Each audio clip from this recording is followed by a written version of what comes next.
Artificial intelligence in space will soon be able to monitor fish populations. Anthropic AI's CEO predicts ASL4 could happen anywhere from 2025 to 2028. Insect farmers are now turning to artificial intelligence to increase the larvae, like insect farming that they do.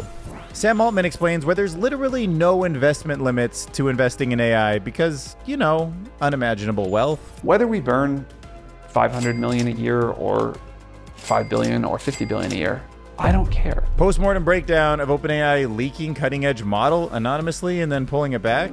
AI can predict political orientations, not from t-shirts or the way you react to something, but simply from your blank face now. Cautiously optimistic that we will be able to get that done in a very bipartisan way. There's nothing inherently partisan about AI. Meta AI expert starts the 10-year countdown for when phones just aren't even relevant anymore. We're not going to have smartphones anymore. We're going to have augmented reality glasses.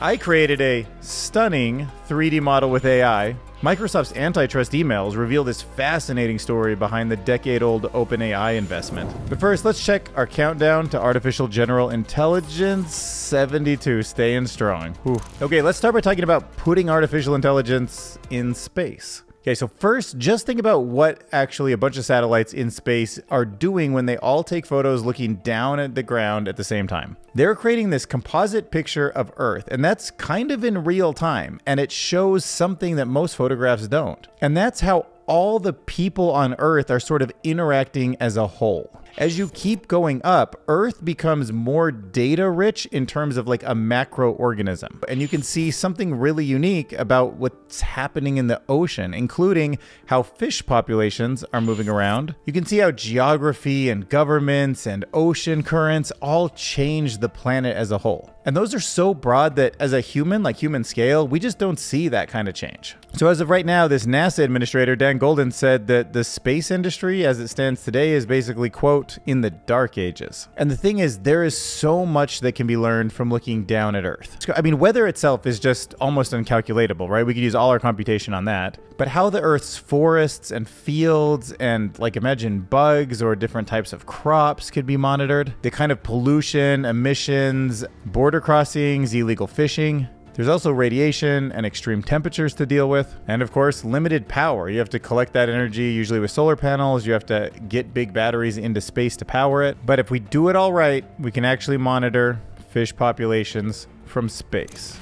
So this is one of the more intelligent interviews that I've heard. And it was such an insight into somebody who was at OpenAI, who left to form another company that has a different method for trying to align AI. We're at ASL2 in our responsible scaling plan. Now, look, I haven't heard of these rankings before, but I would love to start using with you. So let's just all get on the same page. He says ASL. What he means by that is autonomous system levels. Yes, but the way we've defined it is relative to use of a Google search, there's a substantial increase in risk as would be evaluated by, say, the national security community. Now, in terms of what Anthropic is actually doing, they don't have exact definitions yet. If you listen to the whole podcast, he's like, we kind of are still trying to figure out a solid definition for level 3 and 4, but he's kind of borrowing it from other industries. And level 4, which is the top of the chain, this has only got 4 spots on it. This is the highest level of risk. It's reserved for systems where malfunctions could very likely result in catastrophic consequences, including severe injuries or fatalities. ASL4 is going to be more about, on the misuse side, enabling state-level actors, where we would worry that North Korea or China or Russia could greatly enhance their offensive capabilities in various military areas with AI in a way that would give them a substantial advantage at the geopolitical level. And he said on the exponential timeline of where artificial intelligence is, we might only be like 6 months, 9 months away from getting to Defcon 3, basically. And then when pressed, he's like, well, what about Defcon 4? Because at that point, you were demonstrating with some future model of Claude or some sort of version of a large language model or AI model that you can create biological weapons, that anybody can do extremely dangerous things in multiple different ways. And he said at that point, which we're calling Defcon 4 in my conversation, we have something in 2028 to worry about. Right, you've thought a lot about this exponential scaling curve. If you just had to guess, what are we talking about? Yeah, I think ASL3 is could easily happen this year or next year. I think ASL4 I could imagine. No, I told you I'm a believer in exponentials. I think ASL4 could happen anywhere from 2025 to 2028. So that is fast. Yeah, no, I'm truly talking about the near future here. I'm not talking about 50 years away. God grant me chastity, but not now. But not now doesn't mean, when I'm old and gray. I think it could be a near-term. I don't know. I could be wrong, but I think it could be a near-term thing. So the CEO of Anthropic, he was originally at OpenAI, and he has created one of the most powerful models on Earth. He is saying in this podcast, right from the horse's mouth, that we are on the verge of 3 right now. ASL3, probably 6 months, 9 months, something like that. And if you follow that exponential curve up, which he says he could be wrong on, but he does believe that that's probably the best way to make a prediction, that we are talking about ASL level 4, the very top, very dangerous, catastrophic, fatality-inducing level by 2025 to 2028. But seriously, listen to this podcast next time you're just driving around, because there's some gold in here. Like asking how a private company is going to take something this powerful and merge it into the greater good for the world. And he's gonna be like, well, we don't want to wait for a catastrophe, but we might need to prove that a catastrophe is very imminent and possible before people wake up to the risks. To get a little bit away from the doom and gloom. Sure. The dangers are demonstrated in a concrete way that is really convincing, but, without something actually bad happening, right? I think the worst way to learn would be for something actually bad to happen. And, I'm hoping every day that doesn't happen and we learn bloodlessly. So if we have to live through that in the next couple of years, we know now, kind of. Let's look into this. Look, talking about a story that's not just under the radar is probably actively being not talked about by any other AI YouTuber because it's so gross, kind of. But look, we should follow AI in all the different places as it percolates throughout our planet and changes the way life and society works. So today, we're going to talk about a company that actually farms black soldier fly larvae in Thailand. Never thought I'd say that, but that is food for shrimp and pig farms. So the feed, actually environmentally friendly. It has a low carbon footprint. It's kind of we should optimize it. And if artificial intelligence can, why not? And it is right now. So artificial intelligence has started playing around with these different variables, and it's starting to optimize the temperature, the food quantity, the optimum space that the larvae need. And it's using machine vision to quickly and accurately count thousands of flies and whether or not they introduce a new strain of the species that can grow faster. So they're kind of mutating together and evolving towards more productive larvae. And I was because these guys were artificial intelligence will help us learn more about black fly larvae and glean insights that, quote, no human could ever achieve about it by using multiple sensors and crunching millions of data points, and also being able to look closely at larvae all day, every day. Blah. Even if the human brain is still superior at watching larvae breed, the machine has already got me beat. I'm not putting my time into that project. As a human, I don't know if I ever would have figured out that to optimize the breeding process of larvae, mature flies like to mate on green ribbons laid out in such a way to account for their territorial tendencies. All right, now let's go from larvae to Sam Altman. Let's dive into something he said. So, quote, I don't care if we burn 50 billion a year. We're building AGI and it's going to be worth it. Whether we burn 500 million a year or 5 billion or 50 billion a year, I don't care. And as long as we can figure out a way to pay the bills, we're making AGI. It's going to be expensive. It's totally worth it. He's been talking about 7 trillion, Microsoft, Google, everybody's 100 billion. It's probably more than, it's truly all the money that anybody can give to it in every situation. This is it. We are going towards a new intelligence that will unlock tremendous risk and tremendous value. If you actually think that it's an alternative intelligence and that all we have as humans, the reason we dominate this planet is our intelligence, and we are about to become nothing compared to what we are inventing, then you can't really predict anything. Like you can say it'll be unimaginable value, which it could be, but it's also unimaginable risk. It's just unimaginable, period. So you get these people that are like, wow, this is too much power, we're screwed. Bro's on track to wipe out humanity next year. What's AGI? It will just be this tool that corporations use to create value, and they generate all of this wealth for themselves, leaving everyone else without anything. Yeah, if Microsoft becomes a $100 trillion company and uses their AI to just eat up every market and maybe even suppress all their competitors, then That could be one outcome. So I think of this more as a new intelligence, not as a new technology. Like, I don't use a technology paradigm because these machines weren't programmed to do things. They learned how to do things. So for me, that puts it in a totally different camp, and that's where I think a lot of people get confused. However, some people are going to just argue that it's a technology. And if it is, then comments like this make sense, where every wildly adopted technology has substantially created more economic growth, including more employment. And yeah, if I'm wrong and AI is just a technology, like a very flexible technology, then maybe it will result in way more jobs and just be this awesome tool for the world. Then there's just the disbelievers, which they actually make tons of sense too. I can totally see their point of view, even though it's not mine, which is that these techies are just dangerously stupid. They won't be able to create AGI. AGI is not coming. 50 billion is crazy. Bro's building the Death Star as we speak. Right? So. And then at the same time that OpenAI is so powerful and doing all of this stuff, we did some post-mortem of the OpenAI leak, right? So they seem to have put, they won't say this officially, but it seems like OpenAI had figured out how to compress these models into much smaller systems that perform super well. So they have GPT-2 without the dash, we put it in quotes, because that's just this weird model that showed up. It was seemingly anonymous at first, and then they pulled it down. But because of what Sam Altman was texting, it seems like he's being like tongue-in-cheeky about how basically they showed off how they're getting super powerful results, really smart results.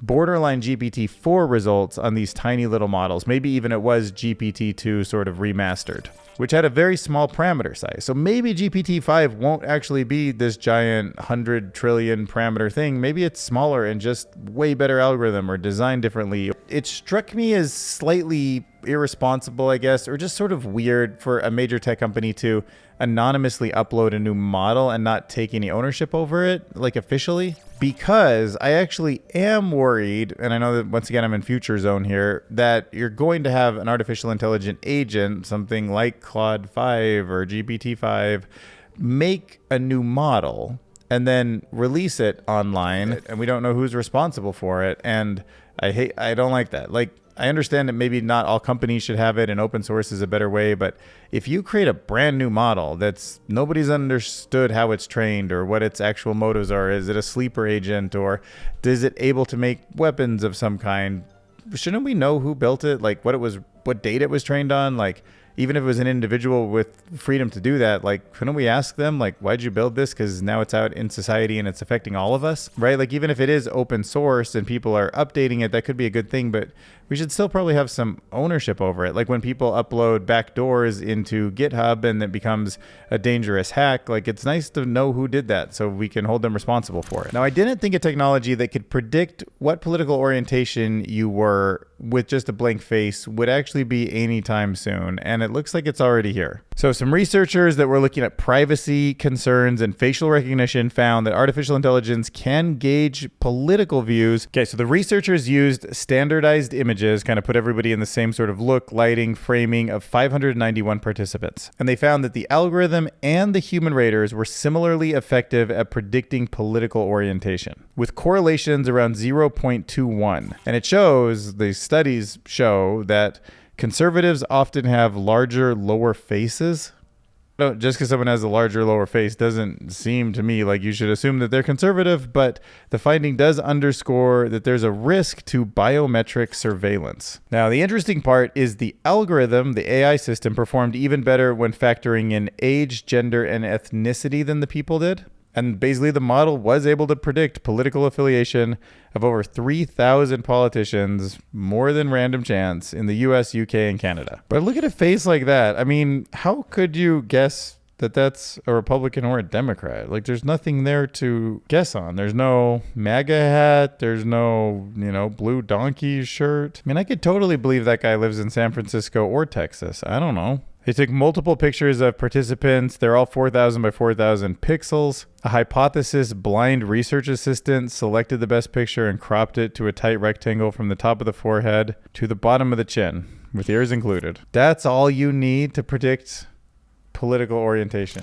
Jan LeCun said a couple days ago, which was that smartphones will be obsolete in 10 years. All right, so let's look at something like this humane pin and just try to hypothesize about what the future might look like. Obviously, right now, this thing's kind of a joke. It makes no sense. It's stupid and useless. You might as well use a phone for all aspects of convenience. So let's imagine this little pin can talk and interact just like a human, and like an assistant that you totally trust. Like you're in the bank account, you can order things or do things, or you can call your girlfriend and give her a message, like whatever it is. I still don't think that the smartphone would be dead. It feels to me like a screen in your pocket is pretty useful.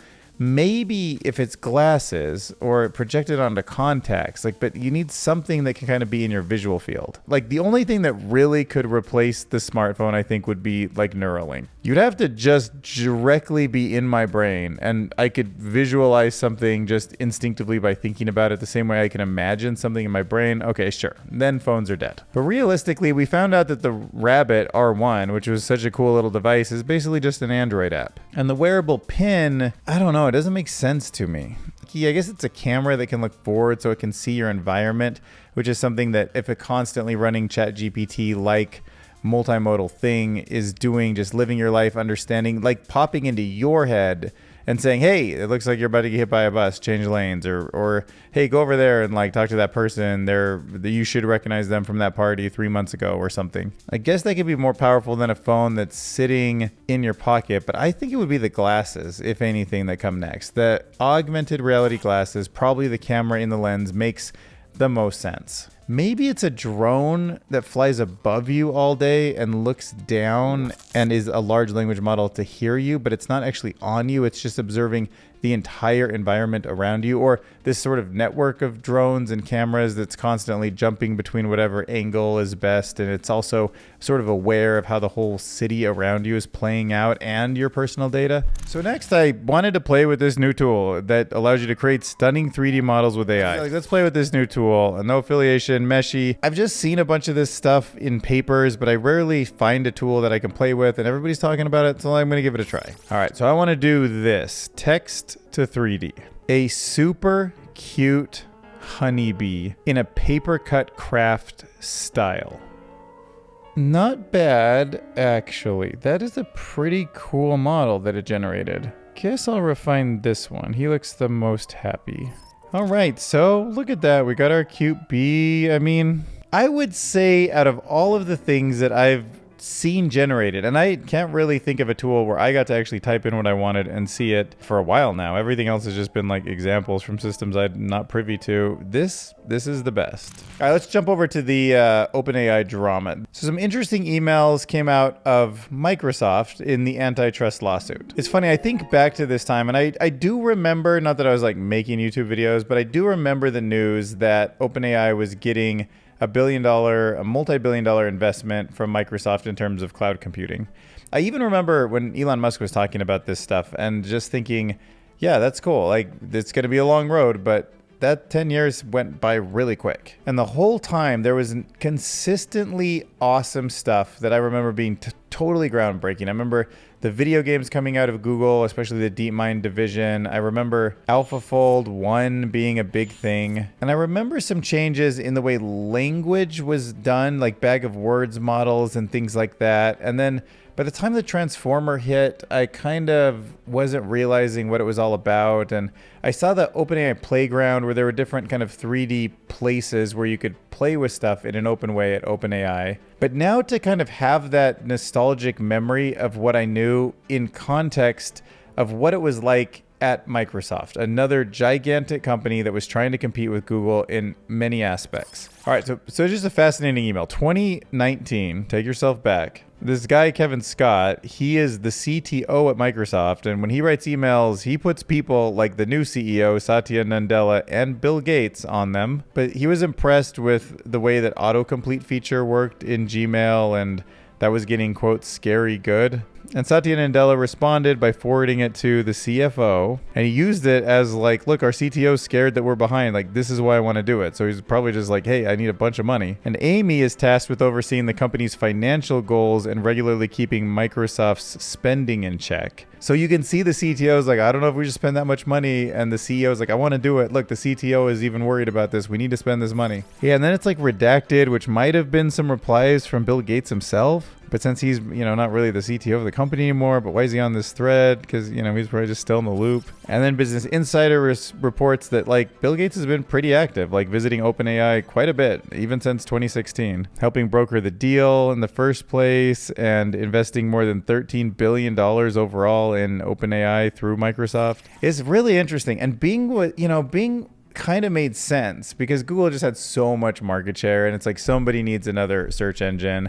And even though Bing is not this huge money maker the way Google is, it does make money. I think they were burning $800 or $900 million a year on it for quite a bit, but it ended up making multiple billions. It actually all made sense, and it was quite profitable, just not obscenely profitable like Google. And it's also now an important piece of all the data that they're using for training these other models. And it sounds like we might be getting a OpenAI search engine soon, and I'm sure Bing is going to be a huge part of that. But look, there it is. Wednesday, June 12th, 2019, Satya and Bill. Thoughts on OpenAI. It turns out replicating BERT language model wasn't easy for us. Even though we had the template for the model, it took us about 6 months to get trained because the infrastructure wasn't up to the task. And Google had BERT at least 6 months prior to that. So in terms of the time that it took us to hack together the capability to train a 340 million parameter model, they had a year to figure out how to get it into production. One of the QA competitive metrics that we watched just jumped 10 percentage points on Google search because of the BERT-like models. Their autocomplete in Gmail, which is already especially useful in the mobile app, is getting scarily good. Redacted. We have very smart machine learning people in Bing, in the vision team, and in the speech team. But the core deep learning teams within each of these bigger teams is too small. And their ambitions have also been constrained, which means that even as we start to feed them more resources,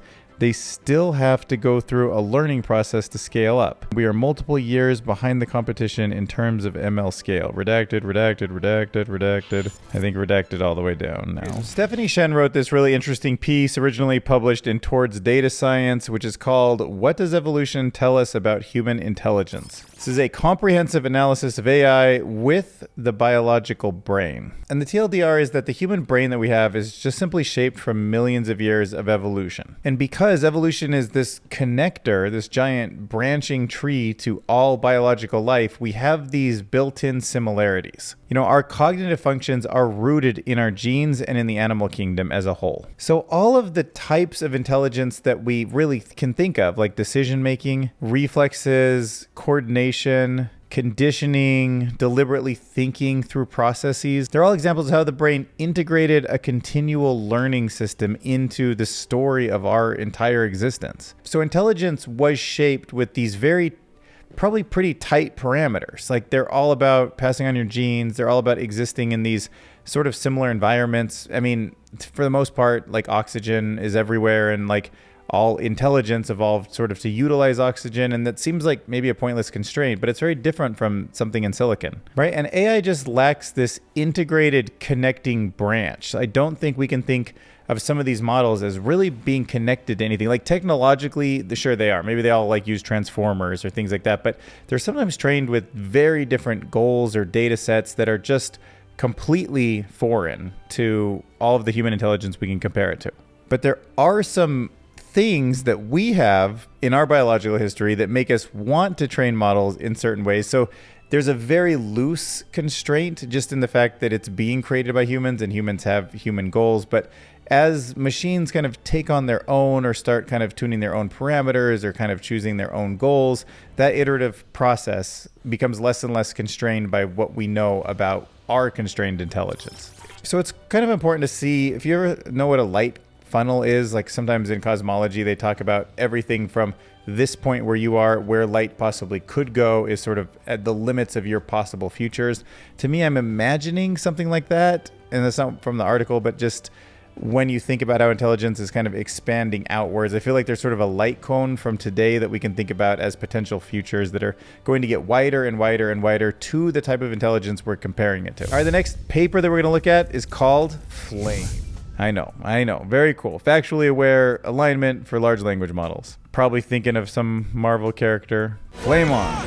Like, so what this is dealing with is factual accuracy in a large language model as it keeps getting refined and tuned to be better and better at something. AI used to hallucinate a lot, now it hallucinates less, but kind of like our brain will sort of confabulate something. Sometimes it just is ultra confident about something that it just shouldn't be, or it's kind of a false memory, or came to the wrong conclusion. And as it generates more of those false conclusions, the internet becomes more of these false pieces of information, which can tend to sometimes make their way back into the systems, and the training just sort of gets misaligned and keeps reinforcing that misalignment and gets worse and worse. So these authors have come up with this new proposed method called Factually-Aware alignment. That's what FLAME stands for. And they suggest that training LLMs on unfamiliar data during SFT, which is normal supervised fine-tuning, like think of that as the standard way to do things, ends up creating these hallucinations. So this FLAME system is about finding things that are factually accurate, that it knows deeply well are true,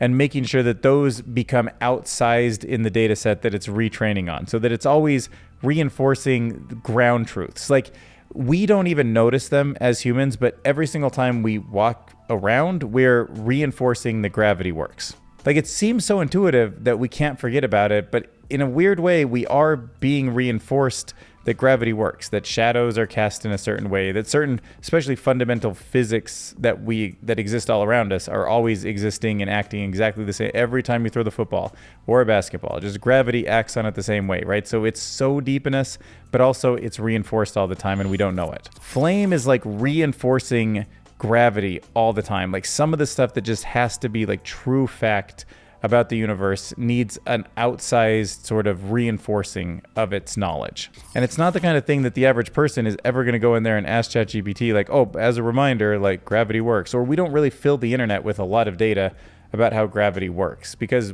it's so intuitive to us. It's not the kind of thing that interests us. It's not the kind of data that we generate. And it starts going into these machines, and those machines don't get the same signal we do, so they get a little off kilter. I mean, self-play preferences optimization for language model alignment, to be specific. Okay, so this paper is talking also about alignment. How do we align large language models so that they're accurate and they're safe? And they're using a game theory mechanism. So game theory is a branch of mathematics that deals with things like zero-sum games and Nash equilibriums. And I only have this like basic understanding of it, but it's a fascinating way to think about incentives and how people interact and how systems should share resources and how Bitcoin can stay secure in this decentralized way, and many other things, especially like in economics where countries and politicians are all sort of competing, but they're also needing to collaborate, and how you can get these optimal systems to stay in balance in some ways. But this paper is introducing a sort of self-play method, and they're calling it self-play preference optimization. So that's the SPPO. And it's like how DeepMind trained the game of Go or chess to play itself billions of times and learn from itself what worked, what didn't, all on its own. It's self-playing. The language model is constraining itself to a consistent sum two-player game, and that's a very specific game theory